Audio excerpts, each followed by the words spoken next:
50 000 personnes. Oui, tu as bien entendu. 50 000 vies bloquées au Québec. Et pendant que le gouvernement promet, des familles sont en train de tout perdre. Aujourd'hui, on parle d'un sujet explosif. Selon la presse, malgré la promesse de rouvrir le programme de l'expérience québécoise, la peur, la méfiance et la colère montent. Et honnêtement, c'est totalement compréhensible. Parce que derrière ce dossier, il n'y a pas des chiffres. Il y a des gens, des familles installées depuis des années, des travailleurs qui font tourner l'économie, des étudiants qui ont tout misé sur le Québec. Et aujourd'hui, ils attendent. Encore et encore. Sans aucune garantie. La nouvelle première ministre, Christine Fréchette, a promis une chose claire. La réouverture du PEQ. Sur le papier, c'est parfait.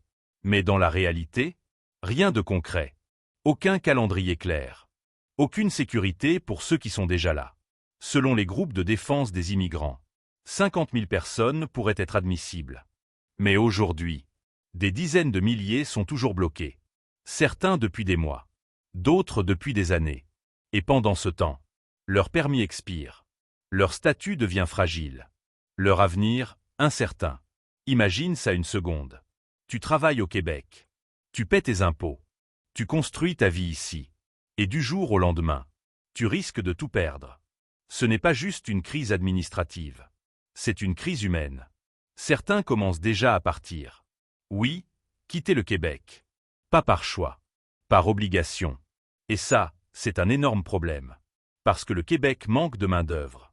Mais en même temps, il laisse partir ceux qui sont déjà intégrés. On cherche des travailleurs. Mais on bloque ceux qui travaillent déjà. Et pourtant, la solution existe. Elle est simple. Permettre aux personnes ayant déposé une demande de certificat de sélection du Québec d'obtenir ou de prolonger leur permis de travail. Exactement comme avec certains programmes comme le programme de sélection des travailleurs qualifiés. Alors la vraie question est simple. Pourquoi attendre? Une promesse a été faite par Christine Fréchette. Maintenant, il faut agir. Et vite. Parce que chaque jour qui passe, c'est une famille de plus qui perd espoir. Un talent de plus qui quitte le Québec.